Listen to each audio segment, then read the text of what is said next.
आज की इस ऑडियो रिकॉर्डिंग में मैं भारत के संविधान के अनुच्छेद 345 से 360 के बारे की जितनी भी बीच के जितने भी अनुच्छेद हैं उनको बहुत अच्छे से हिंदी इंग्लिश दोनों में एक्सप्लेन करूँगा। आपको सिर्फ ध्यान से सुनना है। पूरी कोशिश करूँगा मैं कि किसी भी तरह की कोई डाउट नहीं रहना चाहिए। रीज़न इसके पीछे कि मेरे पास काफ़ी एक्सपीरियंस है कि कैसे क्वेश्चन पूछे गए और कैसे क्वेश्चन पूछे जाएंगे, स्पेशली उनका एक कह सकते हो किस तरह से पूछे जाते हैं, उनको टफ कैसे किया जाता है। तो पहली चीज़ ध्यान से ही सुनना है, इसमें कोई डाउट मत रखना। एक बार समझ में आ जाएगा, दोबारा फिर सुनना है, दोबारा फिर सुनना है। ऐसी सिचुएशन में पहुंचना है, ऐसी कंडीशन पहुंच जानी चाहिए आपके वहाँ आपको मतलब भूलने का चांस नहीं हो। 10 दिन बाद फिर सुनना है। इससे क्या होगा, revision is the key of success. किसी ने बहुत सही कहा है, किसी ने बहुत सही कहा और ये बहुत ज़रूरी है। ठीक है, अब बात करते हैं आर्टिकल 345 में लिखा है, ये कौन सा पार्ट है, ये है पार्ट 17 ऑफिशियल लैंग्वेज। ये ऑफिशियल लैंग्वेज की बात करता है। इसमें लिखा हुआ ऑफिशियल लैंग्वेज और लैंग्वेज ऑफ द स्टेट, राज्य की क्या भाषा होगी। और आप कह सकते हैं एक ऑफिशियल मतलब एक आधिकारिक भाषा होगी ना ऑफिशियल लैंग्वेज तो, लेकिन इसको राज्य की भाषा बोलते हैं। संविधान में इंग्लिश में कुछ लिखा है, हिंदी में कुछ लिख दिया इसको। स्टेट लेजिस्लेचर में अडॉप्ट एनी वन और more language in use in state. राज्य कोई भी भाषा जो स्पेशली उसमें जो बोली जाती है उसको उसमें से एक भाषा अडॉप्ट कर सकता है या फिर हिंदी को ऑफिशियल लैंग्वेज और राज्य की भाषा का दर्जा दे सकता है। ठीक है, बोलते until state decide English will continue for official purposes. मतलब जब तक स्टेट डिसाइड, ये कहानी कब की है, जब संविधान स्वीकार किया जा रहा है, अडॉप्ट किया जाता है, स्टार्टिंग की बात है ना। जब तक राज्य इस सिचुएशन में नहीं पहुंचता, इस कंडीशन में नहीं पहुंचता है कि हमारी राज्य की भाषा ये होगी, तब तक इंग्लिश चलती रहेगी वहाँ पे। ठीक है, फॉर ऑफिशियल पर्पज, जो भी ऑफिस के काम है, आप कह सकते हो डॉक्यूमेंटेशन के लिए या फिर पत्राचार इसको बोलते हैं, बहुत सारी चीज़ें होती हैं, सबके लिए इंग्लिश चलेगी। जैसे एग्जांपल दिया इसने, उड़ीसा अडॉप्टेड उड़िया, मतलब महाराष्ट्र अडॉप्टेड मराठी। भाई जैसा जहाँ जितने लोग बोले जाते हैं, जहाँ जैसी भाषा है वैसे इसको स्वीकार कर लेते हैं लोग। अपनी एक राज्य की भाषा तो होनी चाहिए। 46 में क्या लिखा हो, 346 official language for communication between state. राज्यों के बीच में बात करने के लिए कौन सी भाषा होगी, आधिकारिक भाषा कौन सी है। If two state communicate with each other the language will be Hindi. अगर दो राज्य एक दूसरे से बात करते हैं तो भाषा कौन सी होगी, Hindi. If they agree English can be used. अगर वो सहमत है तो ये बहुत अच्छा एक कॉन्स्टिट्यूशन का आर्टिकल है 346। अगर दो राज्यों के बीच में किसी भी तरह का कम्युनिकेशन हो रहा है तो कौन सी भाषा में होगा, ये ध्यान रखना। ये मैं बता रहा हूँ कि बहुत कम लोगों को पता है, ये हिंदी में होगा या फिर इंग्लिश में होगा। ठीक है, एग्जाम्पल महाराष्ट्र के बोले Maharashtra and Gujarat can use Hindi between them officially. ऐसा नहीं है कि महाराष्ट्र मराठी में लिख के गुजरात को भेज दे, नहीं। महाराष्ट्र को अगर कुछ लिखना है, अगर कुछ कम्युनिकेट करना है तो हिंदी में लिखना पड़ेगा या फिर इंग्लिश में जब लिखेंगे जब दोनों सहमत होंगे। गुजरात मना कर दे हमें इंग्लिश में नहीं चाहिए, हमें हिंदी में चाहिए, तो हिंदी में होगा। तो ये आर्टिकल 346 आपको बताता है। ठीक है, आर्टिकल 347 में क्या लिखा है, special provision for language spoken by इस सेक्शन ऑफ पॉपुलेशन। मतलब ये कह सकते हो कि विशेष कोई भाग है जनसंख्या का, उसमें कोई विशेष भाषा बोली जाती है, एक स्पेशल लैंग्वेज बोली जाती है। प्रोविजन उसके लिए क्या है, क्या सुविधा है, मतलब क्या व्यवस्था है। If a large section of people in a state demand recognisation of their language. अगर बहुत सारा मतलब कह सकते हो कि मान लो किसी स्टेट की पॉपुलेशन 10 करोड़ है, 10 करोड़ में 7 करोड़ लोग कोई अलग भाषा बोलते हैं, तो वो डिमांड कर सकते हैं हमारी भाषा को आप पहचान दो। रिकॉग्नाइजेशन होता है पहचान दो। The president can direct the state to official recognise it. तो प्रेसिडेंट को कौन करेगा, अब यहाँ ही क्वेश्चन कर सकते कौन कर देगा, राज्य गवर्नर नहीं करेगा, भारत का राष्ट्रपति ये डिसाइड करेंगे कि आप राज्य को बोलेंगे कि आप जितने लोग बोल रहे हैं, इतनी डिमांड है, उसके हिसाब से उसको एक पहचान दो और उसका ऑफिशियल रिकॉग्निशन दो। ठीक है, ये डायरेक्ट कौन करेगा, भारत के प्रेसिडेंट। ये आप क्या रखना है, इफ ए लार्ज द्वारा पड़ता, if a large section of people in a state demand recognition of their language. एक बड़ा हिस्सा, बड़ा भाग राज्य का अगर ये मांग करता है कि हम जो भाषा बोलते हैं उसकी पहचान होनी चाहिए, उसको आप पहचान दो, the president can direct the state to officially recognise it. Bharat के राष्ट्रपति राज्य को डायरेक्ट कर सकते हैं, निर्देश दे सकते हैं, दिशा निर्देश कैसे दे सकते हैं, उसको दिखा सकते हैं कि तुमको ये भाषा पहचान में लानी है, इसको आप राज्य की भाषा का दर्जा दो, जो भी करना है वो करो। Example recognisation of Manipuri in the Manipur. भाई मणिपुरी भाषा मणिपुर ज़्यादा लोग बोलते होंगे, तो मणिपुरी के लिए आपको मणिपुरी को वहाँ की भाषा डिसाइड करना पड़ा। तो ये तो भारत के राष्ट्रपति ने बोला। ये आपको इसमें क्या याद रखना है, ये कौन करता है, भारत के राष्ट्रपति डायरेक्ट करते हैं स्टेट को। ठीक है, 348 में क्या लिखा है, language of supreme court, high court and bill. ये आपको याद रखना है, ये क्वेश्चन पूछा गया कई बार कि सुप्रीम कोर्ट की भाषा क्या होगी, हाई कोर्ट की भाषा क्या होगी, और जो बिल्स बनते हैं जितने विधेयक, बिल मतलब विधेयक से होते हैं, विधेयक जितने हैं उनकी लैंग्वेज क्या होगी। Proceedings in supreme court and high court shall be in English unless parliament decide otherwise. जब तक पार्लियामेंट डिसाइड करती है तब तक यही चलते रहेंगे, अदरवाइज यही चलते रहेंगे। मतलब पार्लियामेंट बोले, कोई अमेंड करे कि भाई सुप्रीम कोर्ट पे हिंदी बोली जाएगी, या फिर इस दिन ये बोला जाएगा, इस दिन ये बोला जाएगा, इस दिन ये बोला जाएगा, तभी चलेगा, नहीं तो पूरे सुप्रीम कोर्ट हाई कोर्ट की ऑफिशियल लैंग्वेज इंग्लिश ही है। ठीक, इंग्लिश में, ये आपको ध्यान रखना है। Will act ordinance and order by the parliament must be in English. ये एक बहुत अच्छा है। इसमें क्या है कि जितने बिल हैं, जितने एक्ट हैं, जितने ऑर्डिनेंस अध्यादेश हैं एंड ऑर्डर्स, जितने भी आदेश हैं, देखो मैं आपको बता रहा हूँ, बिल विधेयक होता है, एक्ट अधिनियम होता है, ऑर्डिनेंस अध्यादेश होता है एंड ऑर्डर आदेश होते हैं बाय द पार्लियामेंट, जो संसद देती है, मस्ट बी इंग्लिश में होना चाहिए। Judgement of supreme courts are given in English, जैसे जजमेंट ऑफ सुप्रीम कोर्ट के आते हैं, डिसीजंस आते हैं, आप कह सकते हो कि निर्णय आते हैं, उनको इंग्लिश में ही आता है, ये इंग्लिश में ही आने, ठीक है। तो ये आपको ये लाइन फंसा देगी, तो इसमें बहुत लैंग्वेज की बात आ जाएगी कि इंग्लिश और हिंदी दोनों में होंगे, नहीं, आपको ये ध्यान रखना है, will, act, ordinance and order सारे के सारे इंग्लिश में होंगे, ये आपको याद रखना है, ये नहीं भूलना है। Article 349 special procedure for the enactment of law relating to language, जो भी लैंग्वेज है उसके स्पेशल प्रोसीजर्स क्या है इनेक्टमेंट में लागू करने के लिए, एक्ट करने के लिए, उसके बारे में पढ़ते हैं क्या लिखा हुआ है। For 25 years after commitment of this constitution, 25 साल के लिए इस संविधान के शुरू होने के बाद, any law changing official language requires the president's recommendation before introduction in parliament. ये कह रहा है, आज हम संविधान स्वीकार कर रहे हैं, मान लो 25 साल तक, 25 साल तक, ठीक है, 25 साल के लिए अगर ऑफिशियल लैंग्वेज में कोई चेंज करना है तो प्रेसिडेंट की रिकमेंडेशन होगी। रिकमेंडेशन उस पार्लियामेंट में जो इंट्रोडक्शन किया जाएगा बिल का, उसको करने से पहले प्रेसिडेंट की रिकमेंडेशन की सिफारिश की जरूरत होती है, ठीक। ये आपको याद रखना है कि अगर 25 साल तक कोई चीज़ चेंज करनी है, आज संविधान लागू हो गया, 25 साल तक यही भाषा चलती रहेगी, अगर हमें चेंज करना है, भाषा में कोई परिवर्तन करना है, तो परिवर्तन करने से पहले एक बिल आएगा, एक बिल आएगा, वो संसद में जाएगा, संसद में बिल तभी जाएगा जब वो राष्ट्रपति की सहमति से, मतलब सहमति होगी उस बिल में, तभी जाएगा, ठीक है।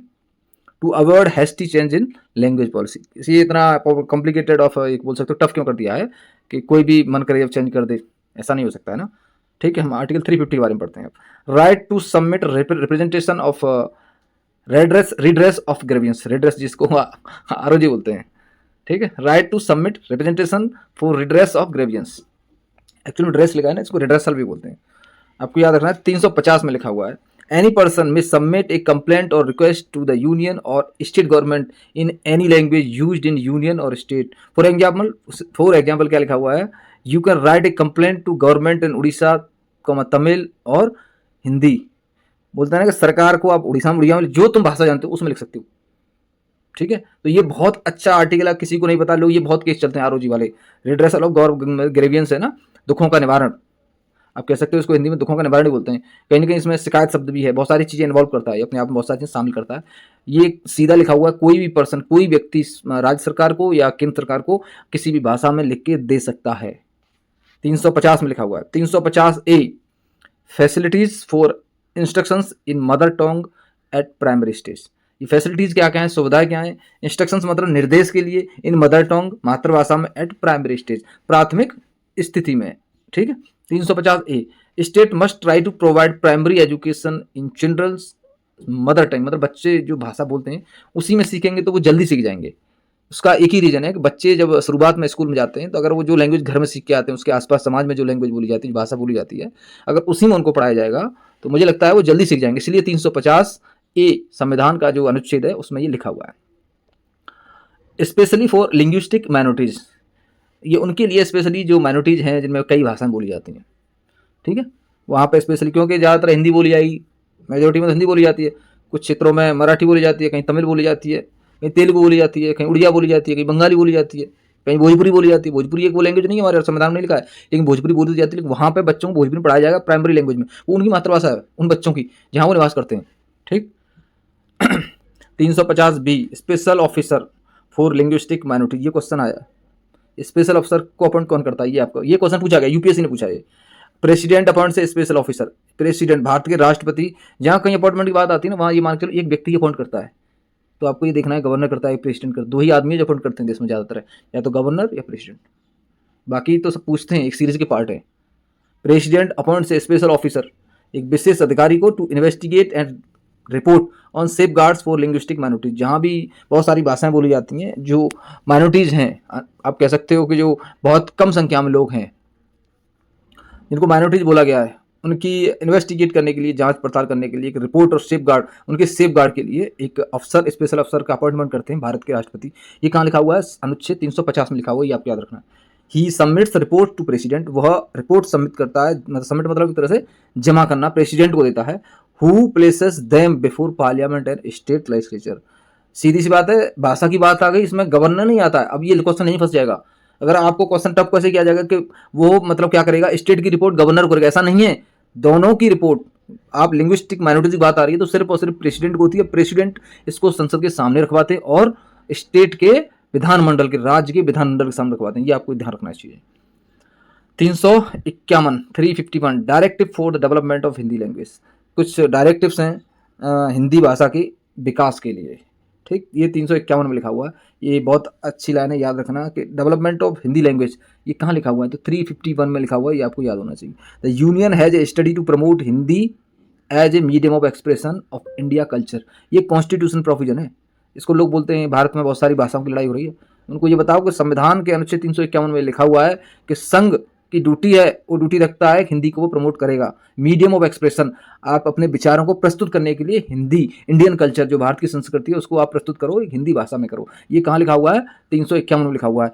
इफ, इसमें लिखा it should borrow vocabulary from Sanskrit and other language. मतलब इसकी जो वैक्यूलरी होगी, उसका शब्दकोश होगा, इसको ना शब्दकोश जो होगा संस्कृत है और दूसरी भाषाओं से।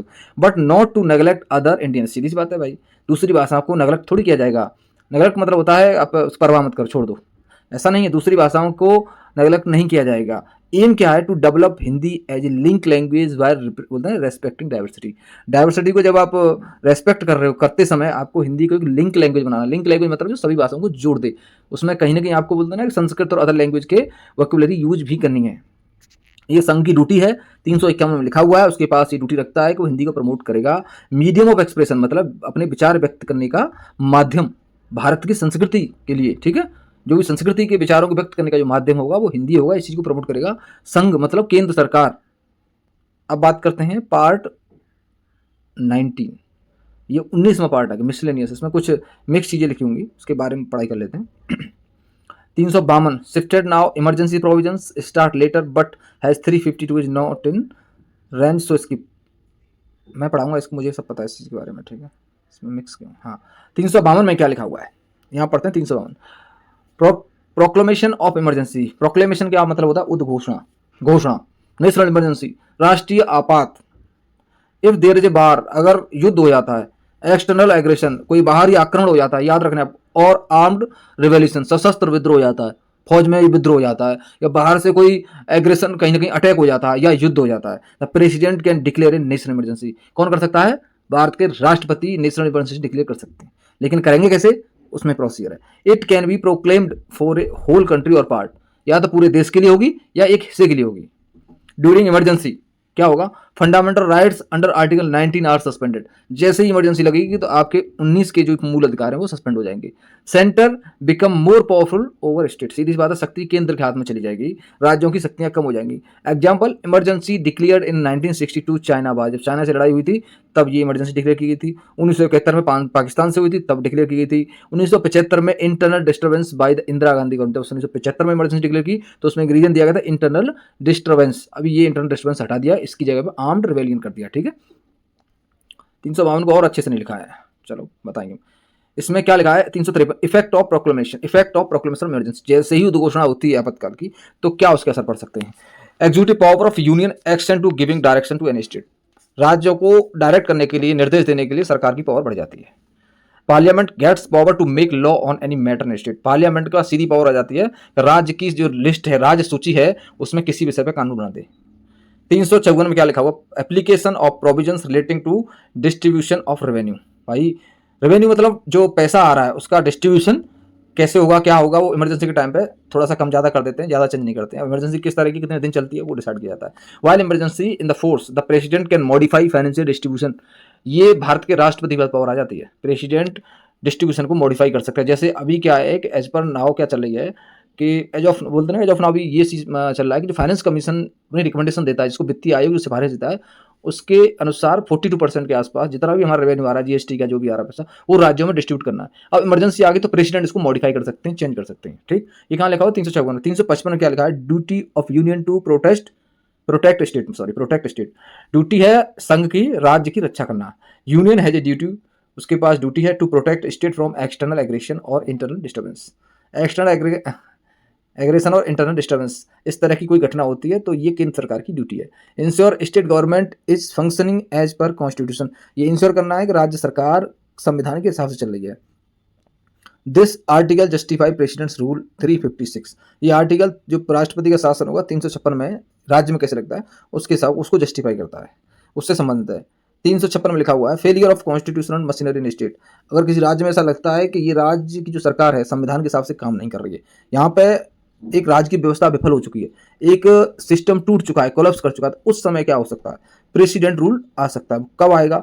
If the president is satisfied, जब भारत के राष्ट्रपति संतुष्ट हैं that state government can not be run as per constitution, कि राज्य की जो सरकार है संविधान के हिसाब से नहीं रन कर रही है, नहीं दौड़ रही है, आप कह सकते हो नहीं चल रही है, he can impose president rule, president rule को वो लागू कर सकते हैं। ठीक है, स्टेट असेंबली में भी सस्पेंडेड और डिजोल्व, राज्य की विधानसभा को सस्पेंड किया जा सकता है और भंग किया जा सकता है, डिजोल्व किया जा सकता है। President takes over state legislature power, राष्ट्रपति राज्य की विधानमंडल की जो विधानसभा की जो पावर है अपने हाथ में ले लेते हैं। Example used more than 100 times, ये 100 से बोलो 100 बार से ज़्यादा हो चुका है, कई बार बहुत बार हुआ ऐसा।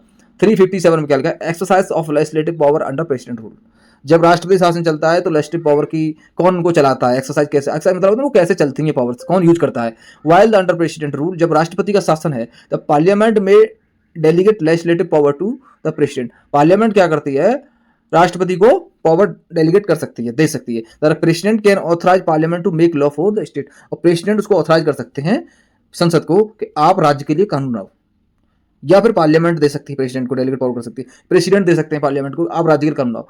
358 में क्या लिखा है, suspension of fundamental rights under article 90, जैसे उसमें लिखा हुआ जैसे ही इमरजेंसी लगती है तो सबसे पहले आर्टिकल 19 भंग हो जाता है। आर्टिकल 19 के जितने भी राइट्स हैं वो आपको याद होने चाहिए, बोलने का अधिकार है, संघ बनाने का अधिकार है, व्यापार का कहीं भी व्यापार करने का अधिकार, बसने का अधिकार है, जाने का अधिकार है, बहुत सारे अधिकार है ना, 6 अधिकार उसमें लिखे हुए हैं। तो वो सारे के सारे भाई नहीं जाओगे, युद्ध होगा तो रुक जाएंगे ना, अब युद्ध हो रहा है तो आप वहां थोड़ी जा सकते हैं, युद्ध हो रहा है आपको कुछ बोलने का अधिकार नहीं दिया जाएगा आपको।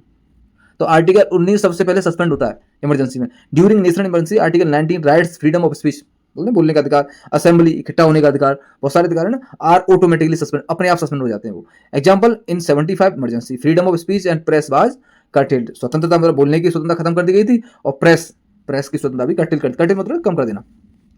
359 suspension of enforcement of fundamental right, suspension of मतलब जो भी सस्पेंड होते हैं फंडामेंटल राइट उनका इन्फोर्समेंट कैसे होता है, इन्फोर्समेंट मतलब उनको लागू कैसे कराया जाता है।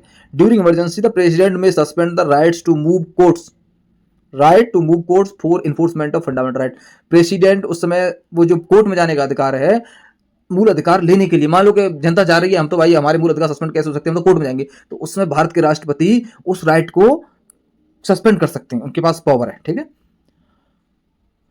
Except article 2021 which can not be suspended बोले आफ्टर 40th अमेंडमेंट, जैसे ही 44वां संविधान संशोधन हुआ है उसके बाद से 20वां और 21वां अनुच्छेद सस्पेंड नहीं होता है।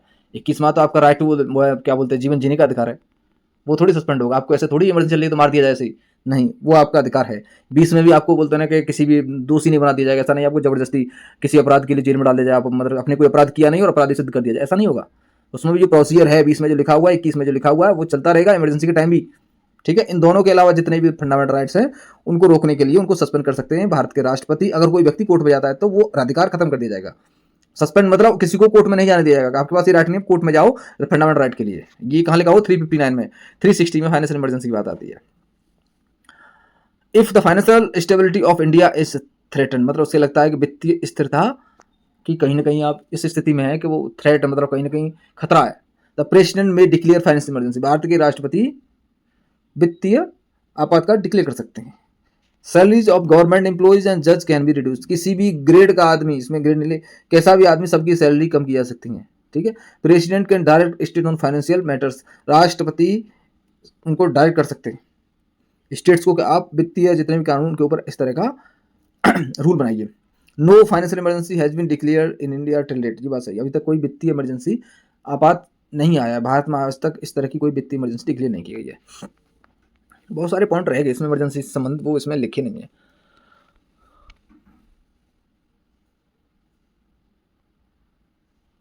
चलो ठीक।